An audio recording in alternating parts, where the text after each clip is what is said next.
lovely people, Nina here. So this week I was on the Libby app and I got a notification that one of the audiobooks I had been waiting on was available to check out, which also meant I veered slightly away from my August TBR list because I didn't want my audiobook to lapse and not be able to use it or have to wait to check it out again. So I went slightly off of my August TBR list because I had really wanted to read this book, and I read it and I finished it and I really liked it and it made me cry. And that book is My Grandmother Asked Me to Tell You She's Sorry by Frederick Bachman. I really liked this book and I really cried. So this week I figured I would give you a little bit of a book review and talk a little bit about what I've been reading. This made me want to read the other one. A Frederick Bachman book I have is called My Friends that I'm borrowing from my younger sister, and I have that to read, so I might read that next. I'm worried that this one was really sad, and before this I read Sally Rooney's Normal People, which is also very sad, and so I'm worried that My Friends is going to be sad too. I don't know anything about the book, and I don't want to read another sad book, so I'm not sure. But that's on my maybe to read next because I really like his writing. So this one is about a girl named Elsa, and she's best friends with her grandmother, and then her grandmother passes away from cancer, and she gives Elsa these letters to deliver to people, and through the letters she meets her neighbors and meets people around her, people her grandmother knew, and finds out their stories. And they're all people that live in this housing complex, apartment complex, housing complex area, and so they all live within a few doors of each other. And Elsa, who is 7, almost 8, is a very spunky, loud child, and she's just very much like a kid. And the whole premise of this, it made me cry. There's a fairy tale element to it. So she goes to she calls it the land of almost awake, and there's a dog in it, and she calls the dog a worse, I think is how you say it. And it just has a bunch of fairy tale elements because she's a child and her grandma would tell her these fairy tale stories about Miamis, and she finds out the background information of all these stories, but to her it's a fairy tale world and she can escape there when her life is maybe not so great. And it deals with other complicated issues. One of the main points is that she has no friends at school and she doesn't get along with anyone. She gets bullied, but her grandmother is kind of a kooky out there woman, and basically is her best friend and tries to help her through as best she can. And then all of these other people, when her grandmother passes, come into her life, and then you hear their stories and their background. And I really liked this. It made me cry from beginning to end. Right away you kind of know, I think maybe in the first chapter or two, you know her grandmother is going to pass. It's very sudden and very right away. And so I knew that was coming, but just all of their different stories and the ending really made me cry, and I really liked this book. If I had to pick, I don't think that there were many faults in it. I really liked the writing, I really like his writing. My issue is Swedish art, we'll say, loves to be sad and depressing. Why is that? I've read 2 of Frederick Bachman's books. I read his one short story about the grandpa and the son. I Can't think of it off the top of my head. And then I read this one, both really sad.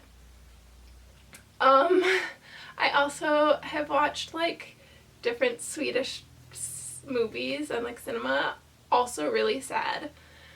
I was like, what is up with Swedish people in loving like dark, depressing, sad writing, movies, music, what have ya. I feel like that's just the genre that they just love. And so this one, I was reading it and I was like, oh, there's going to be like a little bit of release. And then it felt like the release never came, and it just continued to be sad and sad and sad. And then I don't want to spoil the ending, or like spoil anything in the book, but you get to the end and it's like supposed to be like a little bit happier, but it's still really sad. Like, it was continuously sad, and like the story was cute, and the child in it was like Elsa. She's cute and she has just like, she's a kid, and so he does a really good job of like writing a child's perspective and like a kid's personality. And they all talk about how like kids are like smarter than adults like let on, essentially, and they know more. Yeah, so that was okay, but like the sadness of it reminded me, I have this book called A Little Life, which I've had for like years, and all of a sudden it came really like popular on social media, and everyone was reading it, and they were like, it's so sad and it never lets up. And I was like, well, I don't want to read this now.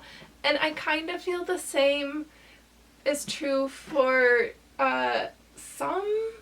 maybe I have to read some of his other books, but some Swedish writing style where it's just like seems continuously sad and just doesn't want to let up, which is great. There's nothing wrong with that. But I had just read Sally Rooney's Normal People, which is also very sad, and I went to this and I was like, oh, okay. So now I'm kind of looking for like a lighter read. So the fact that it was so sad was like a little bit, I was like, can't we have something? Like, give me a little bit of happy. And I know some people really love that like category of just like sadness in books, but I just wish it had like a little bit more happy. Because like you read it, you're like, oh, like happy, like a happy point, and then you're like, oh, just kidding, and you kept going, and I was like, but I really, really did love this. Besides that, Elsa in this is obsessed with Harry Potter, which like now you're kind of like, but this was published in like 2016 or something like that. So yeah, take it that way you will. But in this, there's a lot of references to Harry Potter, and there's a lot of references to like fantasy. Like that's a huge part of the book, is that she goes to this fantasy land, which is interesting and a little bit different. I don't know, I had heard some people didn't like it. I thought it worked really well, being that this book is essentially from like focused on the child's point of view, and so having that fantasy element kind of worked because kids have a great imagination and can just run with it. So I kind of liked that. But yeah, I thought this was really cute. I really cried a lot. I again want to read another Frederick Bachman book because his writing is just so good, and just like lyrically. So yeah, it switches between third person and first person, which is really interesting. And I don't know, I liked it. So if you've read this, let me know down below. If you have any book recommendations that are maybe on the happier side, I just picked up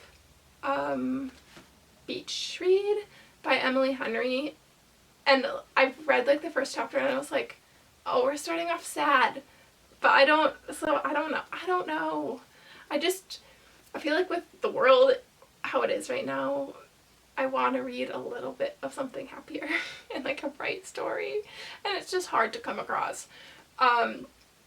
So yeah, maybe I'll try My Friends by Frederick Bachman, and we'll see.